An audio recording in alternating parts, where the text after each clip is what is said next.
ఇర్మియా గ్రంథములో 31వ అధ్యాయము 3వ వచనంలో ఆయన అంటున్నటువంటి మాట పిల్లరా, చాలా కాలము క్రిందట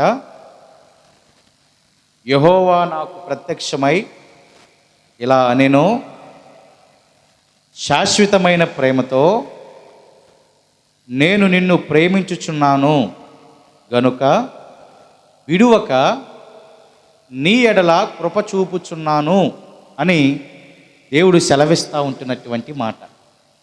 ఈ మాట లేకపోతే దేవాతి దేవుడు చెప్పినటువంటి ఈ మాట ఆ సందర్భంలో అప్పుడు చెప్పినటువంటి మాట కాదంట. అక్కడ భక్తుడు అంటున్నాడు, చాలా కాలము క్రిందట అనే మాటను ప్రస్తావించాడు. చాలా కాలము క్రిందట, చాలా దినములు లేకపోతే చాలా సంవత్సరముల పిమ్మట దేవుడు నాకు ప్రత్యక్షమయ్యాడు అనే మాటని చెప్తా ఉన్నాడు.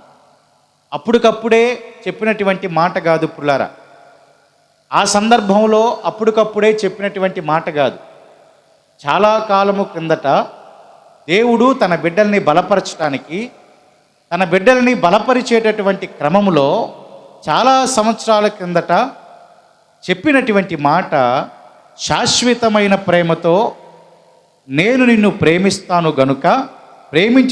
గనుక విడువట్లేదు, నిన్ను నేను విడిచిపెట్టట్లేదు,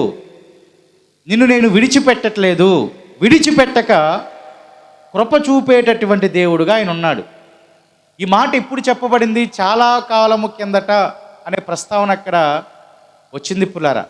బహుశా నీవు నేను తల్లి గర్భములోనికి రానటువంటి ముందుగానే ఆయన మన ఎడల కలిగి ఉన్నటువంటి ప్రతి ప్రణాళికను బట్టి, మన ఎడల ప్రతి బిడ్డ ఎడల చెప్పబడుతున్నటువంటి ఒక్కొక్క వాగ్దానమును బట్టి, ఒక్కొక్క మాటను బట్టి, ఒక్కొక్క వచనమును బట్టి, ప్రేరేపించబడేటటువంటి మాటను బట్టి నీవు నేను కూడా ఏదో ఒక సందర్భంలో, ఏదో ఒక సంఘటనలో, ఏదో ఒక సభలలో, లేకపోతే ఎవరో ఒక దైవజనుడి ద్వారానైనా ఏదో ఒక మాట దేవుడు మనతో మాట్లాడి ఉంటాడు. దేవునికి స్తోత్రం. ఏదో ఒక సందర్భంలో, ఏదో ఒక సంఘటన ద్వారానైనా, నేటి దినము కాకపోయినా చాలా సంవత్సరాల క్రితమో ఆయన మనతో వాగ్దానపు రీతిలో మాట్లాడే ఉంటాడు. ఆయన బిడ్డల్ని బలపరచడానికి వాగ్దానపు రీతిలో మాట్లాడుతున్నటువంటి ప్రతి మాటను మనం జ్ఞాపకం చేసుకోవాలి పిల్లారా.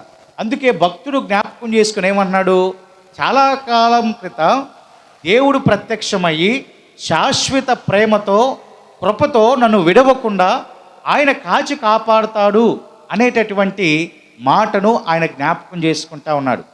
పిల్లరా, ఈ కృప అనేటటువంటిది సాధారణముగా ప్రపంచంలో ఉన్నటువంటి అందరికీ కావాల్సినటువంటి ఏకైక విషయం. సామాన్యులకేమి, రాజులకేమి, ధనవంతులకేమి, ఎవరికైనా సరే ఆయన కృప నిండుగా మెండుగా అవసరమై ఉన్నది. ఆయన తోడు నిండుగా మెండుగా అవసరమై ఉన్నది అని మనం జ్ఞాపకం చేసుకోవాలి పుల్లారా. న్యాయాధిపతుల గ్రంథంలో ఒక మాటను గనక మనం చూడగలిగినట్లయితే పుల్లారా, 6వ అధ్యాయానికి ఒకసారి మనం వద్దాం. న్యాయాధిపతుల గ్రంథము 6వ అధ్యాయములో చెప్పబడుతున్నటువంటి ఒక శ్రేష్టమైనటువంటి మాటను గనక మనం చదవగలిగినట్లయితే, దేవుని యొక్క తోడు ఎవరికి ఉంటుంది అనేటటువంటి మాట అక్కడ స్పష్టంగా రాయబడి ఉంది పుల్లారా. చదువుదాం చూడండి ఒకసారి. న్యాయాధిపతుల గ్రంథము 6వ అధ్యాయము పుల్లారా 12వ వచనాన్ని చదువుదాం. యెహోవా దూత ఏమంటున్నాడు చూడండి. యెహోవా దూత అతనికి కనబడి, పరాక్రమము గల బలాఢ్యుడా, యెహోవా నీకు తోడై ఉన్నాడని గిద్యోనుతో యెహోవా దూత చెప్తూ ఉంటున్నటువంటి మాట ఏమని? పరాక్రమము గల బలాఢ్యుడా. అప్పటికే గిద్యోను వారు బలముతో నిండినటువంటి మనుష్యుడిగా ఉన్నాడు. దేవుని శక్తితో నింపబడినటువంటి మనుష్యుడిగా ఉన్నాడు. దేవుని కృపను పొందినటువంటి మనుష్యుడుగా గిద్యోను ఉన్నాడు. అవుననే అక్కడ ప్రస్తావించబడిన చెప్పబడినటువంటి మాట పరాక్రమము గల బలాఢ్యుడా అని. మరి ఇటువంటి పరాక్రమము, ఇటువంటి బలాఢ్యులకు దేవుని కృప అవసరం లేదంటారా? దేవుని తోడు అవసరం లేదంటారుగా, అవసరం లేదండి. లోకములో బలహీనులకే దేవుని కృప కావాలా? లేకపోతే ఏ విధమైనటువంటి సంఘంలో కానీ సమాజంలో కానీ ఏ విధమైనటువంటి పేరు ప్రతిష్టలు లేనటువంటి వారికి దేవుని కృప తోడు కావాలా? కాదు. ఇక్కడ ప్రస్తావించబడినటువంటి మాట ఆల్రెడీ గిద్యోనుని బైబిల్ ఎలా పరిచయం చేసింది? పరాక్రమము కలిగిన వాడు అని, శక్తిమంతుడు అని, పరాక్రమము కలిగినటువంటి మనుష్యుడు అని, బలముతో నింపబడినటువంటి మనుష్యుడు అని. అయినను అక్కడ దూత చెప్తుంది కదా, యెహోవా నీకు తోడై ఉన్నాడు. దేవునికి స్తోత్రం. నువ్వెంతటి పరాక్రమంతో ఉన్నా, ఎంతటి బలముతో ఉన్నా, ఎంతగా నీవు ఎదిగినా, ఏం చేసినా యెహోవా తోడు, ఆయన కృప మనని ఆవరించకపోతే, యెహోవా కృప ఆయన తోడు మనకి గనక తోడుగా లేకపోతే ఏమాత్రము ఫలించలేము అని మనము గుర్తించాలి పుల్లారా. అందుకే ఇక్కడ ఈ లోకములో దరిద్రులేమి, ధనవంతులేమి, సామంతులేమి, రాజులేమి, ఎవరైనా సరే ఈ వాక్యం వింటున్నటువంటి వారు ఎందరైనా సరే, వారు ఎటువంటి వారైనా వారికి దేవుని తోడు, దేవుని కృప చాలా అవసరమై ఉన్నది. దేవుని కృప తోడుగా ఉన్నంత కాలము ఈ లోకము అనేటటువంటి ఈ సముద్రపు నీరు మన హృదయంలోనికి ఏమాత్రం రాదు పుల్లారా.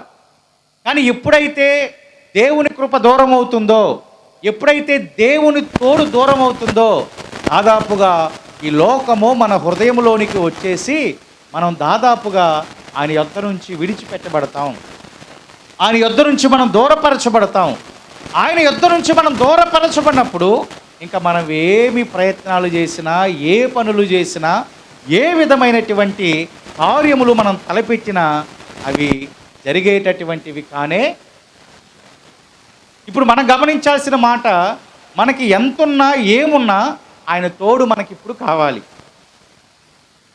ఎంత పరాక్రమముతో నింపబడినా, ఎంత బలముతో నింపబడినా ఆయన కృప ఇప్పుడు మనకి కావాలి. అందుకే ఆయన నీతో నాతో చెప్తూ ఉంటున్నటువంటి మాట, ఇదిగో శాశ్వత ప్రేమతో నేను నిన్ను ప్రేమిస్తున్నాను, శాశ్వత ప్రేమతో నిన్ను ప్రేమిస్తున్నాను, నేను నిన్ను విడిచిపెట్టను, నా తోడు నీకుంటుంది, నా తోడు ఎల్లవేళలా నీకుంటుంది.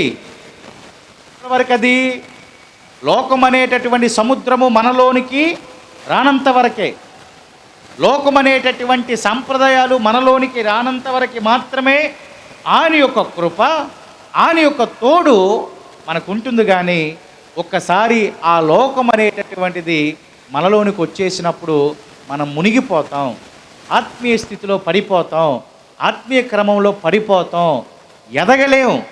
అప్పుడు మన స్థితిగతులు ఎలాగైపోతాయంటే పుల్లారా, అపోస్తుల కార్యగ్రంథంలో కొన్ని మాటల ప్రస్తావన గనక మనం చూడగలిగినట్లయితే 8వ అధ్యాయాన్ని ఒకసారి మనం చదువుదాం పుల్లారా. అపోస్తుల కార్యగ్రంథములో 8వ అధ్యాయంలో ఉన్నటువంటి కొన్ని మాటల క్రమాన్ని గనక మనం చూస్తే 21వ వచనాన్ని మనం చదువుదాం. ఏమని ప్రస్తావించబడిందంటే, నీ హృదయము దేవుని ఎదుట సరైనది కాదు కనుక ఈ కార్యమందు, అదిగో మొదటి మాట జాగ్రత్తగా ఆలకించండి పుల్లారా, దేవుని కృప, దేవుని తోడు మనకి దూరమైనప్పుడు, అంటే ఆయన దూరం చేయడు, మనమే దూరం చేసుకుంటాం. ఆయన కృప చేతులారా మనము దూరం చేసుకున్నప్పుడు అక్కడ రాయబడుతున్నటువంటి మాట, మన హృదయము దేవుని ఎదుట ఇంకా సరిగ్గా ఉండనే. చెప్పండి, ఏమున్నదంటే పుల్లారా, మన హృదయము దేవుని ఎదుట ఇక సరిగ్గా నిలవదు. ఎందుకు? ఈ లోకమనే సముద్రము మనలోనికి వచ్చింది కాబట్టి ఇక మన హృదయము దేవుని ఎదుట సరిగ్గా నిలవదు. దేవుని ఎదుట మనం సరిగ్గా నిలబడలేం. దేవుని ఎదుట మన ప్రవర్తన సరిగ్గా ఏమాత్రం కూడా ఉండదు. అందుకే ఇక్కడ రాజుపడుతున్నటువంటి మాట, నీ హృదయము సరైనది కాదు కాబట్టి నీకు ఈ కార్యమందు పాలు పంపులు లేవు. అనగా దైవ సంబంధమైనటువంటి కార్యముల యందు, దైవ సంబంధమైనటువంటి విషయముల యందు మనకింకా ఏమాత్రము పాలు పంపులు ఉండవు పుల్లారా. దైవ సంబంధమైనటువంటి విషయాలలో, దేవునికి సంబంధించినటువంటి ఆశీర్వాదపు మేలుల విషయాలలో ఇక మనకి ఏమాత్రము కూడా పాలు పంపులు ఉండవు.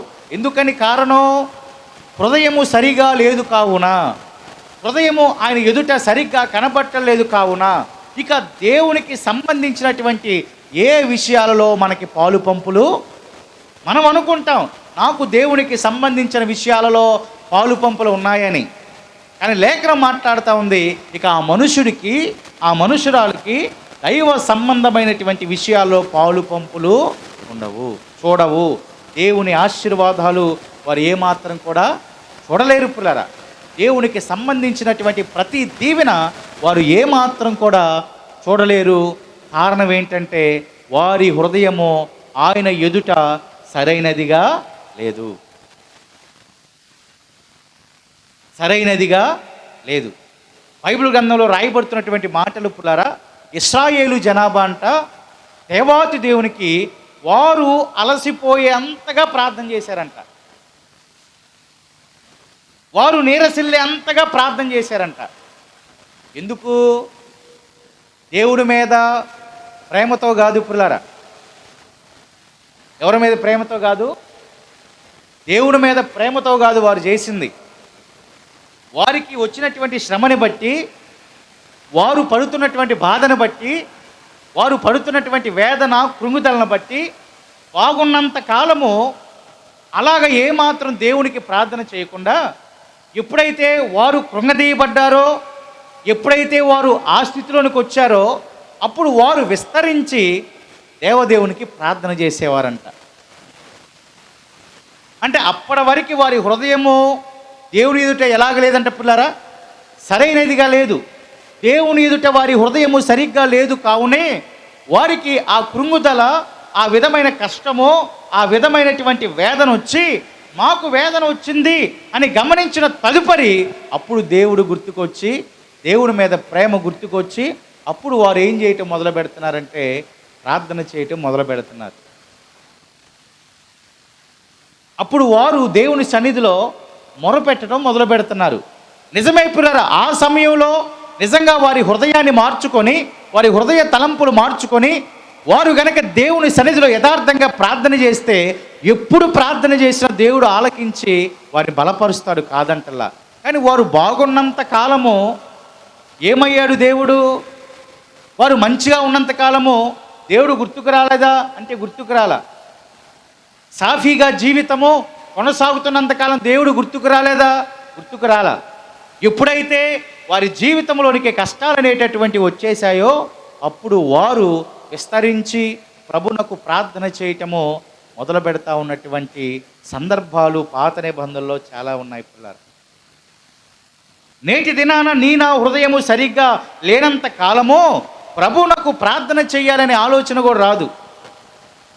ప్రభు ఎదుట సాగిలపడాలని, మోకరించాలని, ప్రభువుకి ప్రార్థన చేయాలని, పశ్చాత్తాపడాలి అనేటటువంటి మనసు ఏమాత్రం రాదు ప్రియులారా, రాదు. ఎందుకంటే చక్కగా సాఫీగా కొనసాగిపోతుందని అనుకుంటూ ఉంటాం. కానీ ఎప్పుడైతే హద్దులు వచ్చిందో, ఎప్పుడైతే ఆటంకమో అడ్డంకి ఎప్పుడైతే వచ్చిందో అప్పుడు జనులకు ఎవరు గుర్తొస్తారంటే దేవుడు గుర్తొస్తారు. మనం కూడా కొన్ని సందర్భాల్లో అలాగే ప్రవర్తించి ఉంటాం. మనం కూడా కొన్ని దినాల పాటు అలాగే ప్రవర్తించి ఉంటాం. జీవితము సాఫీగా వెళ్ళినంత కాలము దేవుని మర్చిపోయి, దేవునికి ప్రార్థన చేయకుండా, దేవుని సన్నిధికి రాకుండా మరి ఉంటూ కష్టం వచ్చినప్పుడు దేవుని సన్నిధికి వచ్చి మనం ఆయన సన్నిధిలో మొరపెట్టేటటువంటి వారిగా కొన్ని దినాల పాటు మనం కూడా ఉన్నావేమో. ఎందుకంటే హృదయము సరిగ్గా లేనటువంటి, గమనించుకునే హృదయము ఆయన ఎదుట సరిగ్గా కనబడకపోతే, తేటతెలంగా మన హృదయములో నిర్మలత్వం గనక లేకపోతే మనకి దేవునికి సంబంధించిన ప్రతి ఆశీర్వాదపు విషయాలలో పాలు పంపులు మనకి ఉండవు అని ప్రతి క్రైస్తవ సమూహం తెలుసుకోవాలి పిల్లరా. హృదయము సరిగ్గా ఉంటేనే దైవ సంబంధమైన విషయాలలో పాలు పంపులు. కానీ మన హృదయములో వ్యతిరేకత ఉన్నంత కాలము దేవునికి సంబంధించినటువంటి ఆశీర్వాదపు విషయాలలో పాలు పంపులు ఉండవు. అది మొదటిది. రెండవది కింద వచ్చినాను గనక మనం చూస్తే 22వ వచనంలో, కాబట్టి నీ చెడుతనము మానుకొని మారు మనసు పొంది ప్రభువుని వేడుకొనుము. ఒకవేళ నీ హృదయాలోచన క్షమించబడవచ్చును అన్నాడు. అక్కడ ఏమని రాయబడుతుందంటే పుల్లారా మాట, అక్కడ పేతురు గారు ఏమంటున్నారు అక్కడ, నీ చెడుతనము మానుకొని మారు మనసు పొంది ప్రభుని వేడుకొనుము, అప్పుడు నీ హృదయ ఆలోచన ఏమైందంట. ఎప్పుడు క్షమించబడితే హృదయ ఆలోచన? స్పష్టంగా రాయబడుతున్నటువంటి మాట మారు మనసు పొందినప్పుడు కాదు పుల్లారా, చెడుతనము మానుకొని, ఆ మాట ప్రాముఖ్యం. చెడుతనము మానుకొని మారు మనసు పొంది అప్పుడు ఆయన్ని క్షమించమని అడిగినప్పుడు. చూడండి, 3 భాగాలు ఉన్నాయి ఇక్కడ. చెడుతనము మానుకొని మారు మనసు పొంది అయ్యా నన్ను క్షమించు అని అడిగినప్పుడు, ప్రభువా నీ కృప నా మీద చూపు అని అడిగినప్పుడు, అప్పుడు మన హృదయ ఆలోచన ఏమవుతుందంటే పుల్లారా, క్షమించబడుతుంది. హృదయంలో ఏ చెడు ఆలోచన చేశామో, ఏ విధమైనటువంటి తలంపులతో ఉన్నామో, ఏ విధమైనటువంటి వ్యతిరేకమైనటువంటి స్వభావంతో ఉన్నామో, అప్పుడు అవన్నీ ఏమవుతాయంటే క్షమించబడతాయి. కాబట్టి చెడుతనము మానుకొని మారు మనసు పొంది ప్రభువునప్పుడు మనం వేడుకోవాలంట. ఏం చేయాలంట పుల్లారా? ప్రభువుని వేడుకోవాలి. ప్రభువుని వేడుకునే ముందు మనలో ఈ 2 పనులు జరగాలి. చెడుతనము మాని మారు మనసు పొందాలి. ఈ 2 పనులు జరిగినప్పుడు మాత్రమే అసలు మనము ఆయన వేడుకుంటాం. ఈ 2 జరగనప్పుడు ఆయన మనం వేడుకునేటటువంటి పరిస్థితి మనకు రాదు. ఇక ఎందుకంటే ఆయన సన్నిధికి వెళ్ళంగా, ఎందుకంటే జీవితం సాఫీగా కొనసాగిపోతుందని అనుకుంటాం, కానీ ఆయన సన్నిధికి వెళ్ళి ప్రార్థన చేసేటటువంటి అవసరం మనకు రాదు పుల్లారా. కానీ ఎప్పుడైతే ఆ చెడుతనము మాని మారు మనసు కోసము ప్రభు యొద్దకు వచ్చి మనము ప్రార్థన చేస్తామో, అప్పుడు మన హృదయ ఆలోచన అప్పటి వరకు జరిగించినటువంటి ప్రతి వ్యతిరేకమైనటువంటి ప్రతి ఆలోచన నిశ్చయముగా ఏమవుతుందంటే క్షమించబడుతుంది. చూడండి, గడిచిన దినాలు ఎన్నో ఆలోచనలు చేసి ఉంటాం మనం. మన గృహం పట్ల, మన సంఘం పట్ల, గ్రామం పట్ల, దైవజనుల పట్ల, మన బిడ్డల పట్ల ఎన్నో ఆలోచనలు మనం చేస్తుంటాం. ఎన్నో ప్రణాళికలతో మనం ఉండుంటాం. అవి కొన్ని జరిగి ఉండొచ్చు, కొన్ని జరిగి ఉండకపోవచ్చు. మంచివైతే దేవుడు ఎప్పటికైనా జరిగిస్తాడు. దేవునికి స్తోత్రం. మంచివైతే దేవుడు ఎప్పటికైనా జరిగిస్తాడు. కానీ అవి ఆయన దృష్టికి వ్యతిరేకంగా కనబడితే అవి ఎప్పటికీ కూడా జరగవు పిల్లరా. అవి ఎన్నటికీ కూడా జరగవు. అది నీ దృష్టికి మంచిదైనా, నీ కుటుంబపు దృష్టికి మంచిదైనా, కుటుంబంలో ఉన్నటువంటి అందరి దృష్టికి మంచిదైనా, దేవుని దృష్టికి మంచిగా కానంత కాలము అవి మన జీవితాల్లో, కుటుంబాల్లో నెరవేర్చబడవు. మన హృదయ ఆలోచన క్షమించబడదు. మన తలంపులు క్షమించబడవు. క్షమించబడాలంటే చెడుతనము మాని మారు మనసు పొంది ఆయన యొద్దకు వచ్చి మనము ప్రార్థన చేస్తేనే క్షమించబడతామనేటటువంటి 2వ మాట ఇక్కడ ప్రస్తావించబడినట్లుగా మనం చూస్తున్నాం పిల్లలు. ఎందుకు మనకి నేటి దినాన దేవుని తోడు దూరం అవుతుంది, దేవుని యొక్క నీడ దూరం అవుతుంది, దేవుని కృప ఎందుకు దూరం అవుతుందంటే మన హృదయములో వచ్చేటటువంటి ఈ ఆలోచనలు దేవుని ఎదుట మన హృదయము సరిగ్గా లేనటువంటి విధానమును బట్టే దేవుని కృప మనకి బహు దూరముగా అయిపోతాం. 3వ సందర్భాన్ని గనక ఇక్కడ చూస్తే పుల్లరా, నీవు ఘోర దుష్టత్వములోను దుర్నీతి బంధకములోను ఉన్నట్లు నాకు కనబడుచున్నది అని అన్నాడు పేతురు గారు. అక్కడ ఏమన్నాడంట? నీవు ఘోర దుష్టత్వములోను దుర్నీతి బంధకములో ఉన్నావు, దుర్నీతి బంధకములో ఉన్నావు, ఘోరముగా ఉన్నావు అని చెప్తున్నాడు. సింపుల్గా నార్మల్గా కాదంటే పుల్లరా, ఇక్కడ దైవజనుడికి ఆ మనుషుడు ఎలా కనపడుతున్నాడంటే ఘోరమైన స్థితిలో కనపడతా ఉన్నాడు.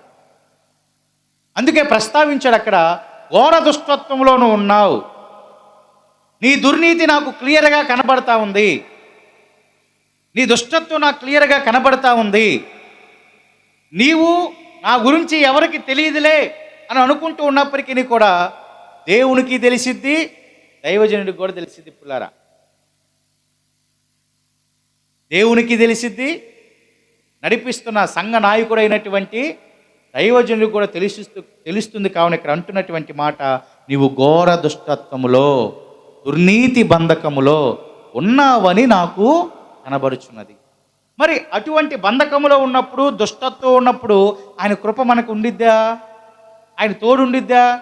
అయ్యా నువ్వు నడువులే, పర్వాలేదులే, నువ్వు దుష్టత్వంలో ఉన్నా నేను నీకు తోడుగా ఉంటానులే అని అంటాడా? అండపులారా, అంటాడా పులారా? అంటే ఇంకా మనం దైవ సన్నిధికి రావాల్సిన అవసరం లేదు ఇంకా, అవునా కదా? ఇక ఆ మాట కనుక దేవదేవుడు పలికితే మనం రావసరలా, అవునా కదా? ఇక అంతా నార్మల్ అంత కామన్ అయిపోయింది. ఇక లోకం ఎలా ఉండిద్దో ఇలాగ మనం ప్రభు బలలో పాలు పంపులు పొందేటటువంటి వారి స్థితి కూడా అలాగే ఉండిపోయింది. కాబట్టి ఇక మనం దైవ మందిరాలకి రావాల్సినటువంటి అవసరం కూడా లేదు. కానీ ఆయన ఏ మాత్రము కూడా నీలో నాలో దుష్టత్వం కనబడితే ఒప్పుకోడు. దేవుడు మనలో దుర్నీతి కనబడితే ఒప్పుకోడు, దుష్టత్వం కనబడితే ఒప్పుకోడు, హృదయము సరిగ్గా లేకపోయినా ఒప్పుకోడు, హృదయ ఆలోచన సరిగ్గా లేకపోయినా ఒప్పుకోడు. చూడండి, ఆలోచన సరిగ్గా లేకపోయినా దేవుడు ఒప్పుకోడు పిల్లరా. కావున ఈ రాత్రికాల సమయంలో ప్రభువుకి మనం ఎలా కనబడుతున్నామంటే ఘోరముగా కనబడుతున్నామంట. ఘోర దుష్టత్వంలో ఉన్నటువంటి వారిగా మనం కనబడుతున్నామంట. ఘోరమైనటువంటి మనుషులుగా మనము కనబడుతున్నామంట. దుర్నీతి బంధకాలలో, అపవాది వేయబడినటువంటి బంధకాలలో చిక్కబడినటువంటి మనుషుల వలె మనం కనబడుతూ ఉన్నాం. మరి ఎప్పుడు బయటపడతాం? ఎప్పుడు వాటి నుంచి మనకి విముక్తి, విడుదల? ఎప్పుడు వాటి నుంచి మనకి విడుదల అంటే అక్కడే క్లియర్గా రాయబడింది. రెండవ సందర్భాన్ని మనం చూసాం. చెడుతనము మాని మారు మనసు పొంది పులరా ప్రభువుని వేడుకున్నప్పుడు మాత్రమే. ఏమంట పులరా? ప్రభువుని వేడుకోవాలి. ఏమని? నిజమే, నేను ఘోరంగానే ఉన్నాను, నేను బంధకాల్లో ఉండిపోయాను, దుర్నీతి బంధకాలలో, చెడు తలంపులలో, వ్యతిరేకమైన స్థితిలో, వ్యతిరేకమైన ప్రవర్తనలో, నీకు అనుకూలంగా కాకుండా వ్యతిరేకంగా ఉన్నానని నిన్ను గురించి నీవు తెలుసుకున్నటువంటి సందర్భములో వెనువెంటనే దైవ సన్నిధికి వచ్చి దేవుని ఎదుట పశ్చాత్తాప పడినప్పుడు చాలా కాలము క్రిందట నీకు ఇచ్చినటువంటి వాగ్దానం ముందు చూసారా, శాశ్వత ప్రేమతో నేను ప్రేమిస్తున్నానని ఆ మాట దేవుడు మన జీవితాల్లో నెరవేరుస్తాడు పిల్లరా. దేవునికి స్తోత్రం. కొంతకాలము మనము విడవబడినట్లుగా అనిపించబడినప్పటికీ కూడా మన చెడు తలంపులు బట్టి, హృదయ ఆలోచన బట్టి, ఘోర ప్రవర్తన బట్టి మనము కొంతకాలము ఆయనకి దూరం అయిపోయాం, ఆయన సన్నిధిలోకి దూరం అయిపోయాం అని అనిపించినప్పటికీ కూడా శాశ్వత ప్రేమతో వాగ్దానం ఇచ్చిన దేవుడు నేను బలపరచడానికి చెప్తున్నటువంటి మాట, చాలా కాలము క్రిందట నీకు ఇచ్చిన వాగ్దానాన్ని నీ జీవితంలో నెరవేర్చడానికి, సరిచేయటానికి నిన్ను ఎలాగైనా దైవ సన్నిధికి రప్పించే ప్రణాళిక దేవుడే చేస్తాడు పిల్లారా. ఒకవేళ మనము కొంతకాలము, కొన్ని దినాల పాటు ప్రభుని లెక్క చేయకుండా, దైవ సన్నిధిని లెక్క చేయకుండా ఒకవేళ తిరుగుతూ ఉన్నప్పటికీ కూడా ఏదో ఒక సందర్భంలో ఆయన మనల్ని మరల ఆయన వైపునకు ఆకర్షించుకొని శాశ్వత కృపతో ప్రేమిస్తూ బలపరిచి ధైర్యపరిచి మనందరినీ కూడా ముందుకు నడిపించేటటువంటి గొప్ప దేవుడుగా మన దేవుడు ఉన్నాడు. ఈ రాత్రి మనం ఏం అర్థం చేసుకోవాలంటే, ఏ ఘోర దుష్టత్వంలో నీవు నేను మనమందరం ఉన్నామో తెలుసుకోవాలి. మన హృదయ ఆలోచన ఎలాగుందో మనం తెలుసుకోవాలి. ఆయన ఎదుట మన హృదయము సరిగ్గా ఉందో లేదో తెలుసుకోవాలి. మన హృదయము మన మీదే నేరారోపణ చేసిద్దంట పిల్లరా. ఎవరో చేయాల్సిన పని లేదంట. నువ్వు ఇలా ఉన్నావు అని చెప్పాల్సిన పని లేదంట. ఒక మనుషుడు వచ్చి అబ్బాయి నువ్వు దారి తప్పావు అని చెప్పాల్సిన పని లేదంట. మన హృదయము మన మీద నేరారోపణ చేసిద్ది. చేసేది మంచిదనుకో సాఫీగా ఉంటుంది, చేసేది దేవునికి వ్యతిరేకం అనుకో హృదయంలో గుబులు ఉండిద్ది, తెలియని ఒక ఆందోళనతనం ఉండిద్ది. అమ్మో నేను తప్పు చేస్తున్నానేమో అనే ఒక స్వభావం మనలోని కూడా వచ్చేసిద్ది. అంటే ఇక్కడ నేరారోపణ చేసేది మన హృదయమే. కావున అట్టి హృదయము దేవుని ఎదుట నేటి దినాన సరిగ్గా కనబడాలి. అప్పుడు హృదయ ఆలోచన క్షమించబడుతుంది. ఘోర దుష్టత్వం నుంచి బయటికి వస్తాం, దుర్నీతి బంధకాల్లో నుంచి మనము బయటకు వస్తాం, శాశ్వత కృపతో మనం ప్రేమించబడతాం. అప్పుడు దేవుని తోడు మనకేమైందంట, ఎప్పుడు నిరంతరం కూడా తోడుగా. నిరంతరం తోడుగా ఉంటుంది పుల్లారా. గిద్యోను అంటాడు ఒక సందర్భంలో, నేను ఎన్నిక లేని వాడిని కదయ్యా అని. ఏమంటాడంటే, నువ్వు వెళ్ళు, నువ్వు చెయ్యంటే అని అంటాడు, నేను ఎన్నిక లేని వాడిని కదా, నేను చేయగలనా, మరి ఎన్నాళ్ళు మమ్మల్ని ఎందుకు మొత్తావయ్యా అంటాడు. దేవుని దూతకే ప్రశ్నేస్తారు, ఏమని, ఎన్నాళ్ళు మమ్మల్ని ఎందుకు మొత్తావని.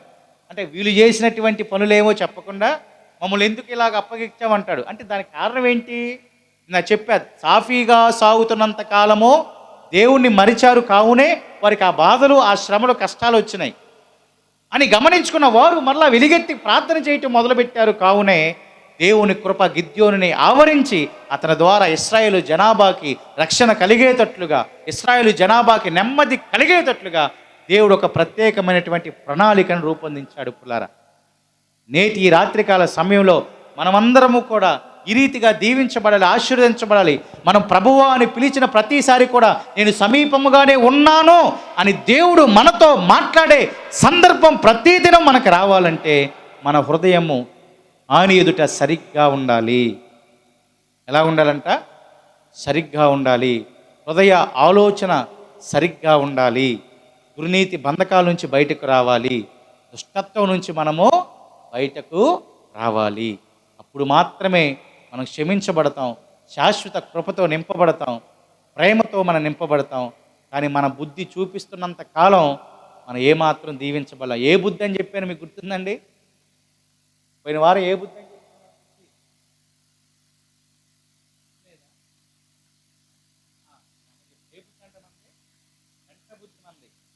ఏది మంది? మన బుద్ధి ఏంటి? ఆ బుద్ధి ఉన్నంత కాలం మనం ఇలాగే ఉంటాం పుల్లారా, కాదంటారా? అలా ఉన్నంత కాలం లోకంలో ఈ ఓడలాగే మనం అయిపోతూ ఉంటాం. ఆ నీళ్ళు వస్తూనే ఉంటాయి, ఆ ఓడ మునిగిపోతూనే ఉండేది. ఆ బుద్ధి నుంచి మనం బయటకు వస్తేనే మనం శాశ్వత కృపతో ప్రేమించబడతాం. ఆయన తోడు మనకి ఎల్లవేళ్ళ ఉంటుంది. ఆయన కృపతో మనం ఆవరించబడతాం. బైబిల్ గ్రంథంలో చాలామంది దేవుని కృపను పోగొట్టుకున్నటువంటి వారు ఉన్నారు, మరలా పొందుకోలేకపోయారు. అదే బైబిల్ గ్రంథంలో దేవుని కృపను పోగొట్టుకుని మరలా పొందిన వారు కూడా ఉన్నారు. ఎందుకంటే వారి హృదయాన్ని వాళ్ళు సరి చేసుకున్నారు, వారి హృదయాన్ని దేవుని ఎదుట సరైనదిగా చేసుకున్నారు. అప్పుడు వారి హృదయ ఆలోచన అంతా కూడా ఏమైపోయిందంటే క్షమించబడింది. అంటే ఎంత ఘోరముగా ఆలోచన ఉన్న దేవుడి యొక్క గొప్పతనం ఏంటంటే క్షమించే దేవుడు. దేవునికి స్తోత్రం. అయ్యా వచ్చి ఆయన సన్నిధికి వచ్చి నన్ను క్షమించయ్యా అని అడిగిన ప్రతిసారి కూడా ఆయన క్షమించేటటువంటి దేవుడుగా ఉన్నాడు. ఎంత ఘోర పాపపు బంధకాల్లో నింపబడినటువంటి మనుషులుగా ఉన్నప్పటికీ కూడా పశ్చాత్తాపడి ఆయన సన్నిధికి వచ్చిన ఏ బిడ్డనైనా ఎవరైనా సరే క్షమించేటటువంటి దేవుడుగా మన దేవుడు ఉన్నాడు.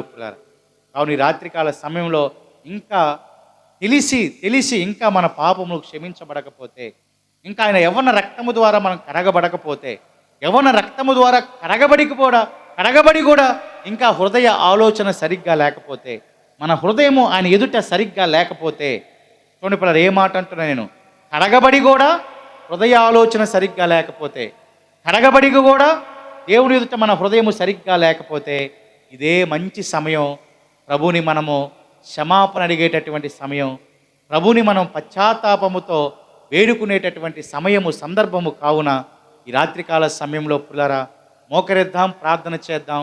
ఒకవేళ ఏ విధమైనటువంటి వ్యతిరేకమైనటువంటి ఆలోచన మన హృదయములో ఉన్న, దేవుని ఎదుట మన హృదయము సరిగ్గా లేకపోయినా ఇప్పుడే పశ్చాత్తాపడి మారు మనసు పొంది ప్రభునకు మనం ప్రార్థన చేద్దాం. మన హృదయ ఆలోచన దేవుడు క్షమించునుగాక. తన బిడ్డలుగా దేవదేవుడు మనందరినీ కూడా మరి స్వీకరించబోయేటటువంటి గొప్ప ఈ తరుణములో ఏకకంఠస్వరముతో మనమందరం కూడా ప్రార్థన చేద్దాం. ప్రార్థనాపూర్వకంగా ముందుకు కొనసాగుదాం. సర్వోన్నతుడికి ప్రార్థన చేద్దాం, మహాగణుడికి ప్రార్థన చేద్దాం. శాశ్వత ప్రేమతో ఆయన నిన్ను ప్రేమించే దేవుడుగా ఉన్నాడు, విడువని దేవుడుగా ఉన్నాడు, కృప చూపే దేవుడుగా ఉన్నాడు, తోడుగా ఉన్నాడు. పరాక్రమము గల బలాఢ్యుడా, దేవుని తోడు నీకుంటుందని దేవుని దూత ఏ రీతిగా భక్తుడికి సెలవిచ్చిందో, ఈ రోజున మనం ఏ స్థితిలో ఉన్నా మన హృదయము సరిగ్గా లేకపోతే దేవుని తోడు మనకుండదు పురులారా. దేవుని కృపను మనం పొందుకోలేం. ధనమున్నా దేవుని కృపను పొందుకోలేం. ఆస్తిపాస్తులున్నా దేవుని కృపను పొందుకోలేం. లోకములో ఘనమైనటువంటి పేరు మనకున్న దేవుని కృపను మనం పొందుకోలేం. ఎప్పుడైతే చెడుతనము మాని హృదయ ఆలోచన సరి చేసుకొని ఆయన ఎదుట మన హృదయాన్ని సరిగ్గా చేసుకుంటామో అప్పుడు మాత్రమే మనం క్షమించబడతాం. అప్పుడు మాత్రమే బంధకాల నుంచి బయటకు వస్తాం. అప్పుడు మాత్రమే దుష్టత్వం నుంచి విడుదల మనకు కలుగుతుంది. కావున ఈ రాత్రికాల సమయంలో ప్రభు నీతోనే మాట్లాడాడు. నీలో దుష్టత్వం కనబడుతుంది అని, నీలో ఘోర దుష్టత్వం కనబడుతుందని, నీలో దుర్నీతి ఉంది అని. ప్రభు ఎవరితో ఈ మాట పలుకుతున్నాడో కానీ మీ హృదయాన్ని సరి చేసుకోండి. పులారా, మీ హృదయ ఆలోచనలు సరి చేసుకోండి. ఈ మాట ప్రభు నాతోనే మాట్లాడాడు. నా హృదయం సరిగ్గా లేదని, నా ఆలోచన సరిగ్గా లేదని, నా బుద్ధి సరిగ్గా లేదని, నేను ఇంకా చెడుతనము మానలేదని, ఇంకా సంపూర్ణ హృదయము నాకు లేదని, నిజమైన మారు మనసు పొందలేదని ఈ మాటల ద్వారా నీకు అనిపించినప్పుడు ప్రభుని క్షమాపణ అడుగుదాం. ప్రభుని క్షమాపణ అడుగుదాం. క్షమించే దేవుడు ఆయన, కనుకరించే దేవుడు ఆయన. క్షమాపణ అడుగుదాం. ప్రభు శరీరాన్ని యవ్వన రక్తాన్ని మనం స్వీకరిద్దాం. క్షమాపణ అడుగుదాం. అందరూ లేచి నిలబడదాం. సిద్ధపడిన వారందరికీ కూడా మీరున్నటువంటి స్థలములలో లేచి నిలబడి పులారా, మీ యొద్దకు ప్రభు శరీరం తీసుకురాబడతా ఉంది. మీరున్న స్థలములలో లేచి నిలబడండి.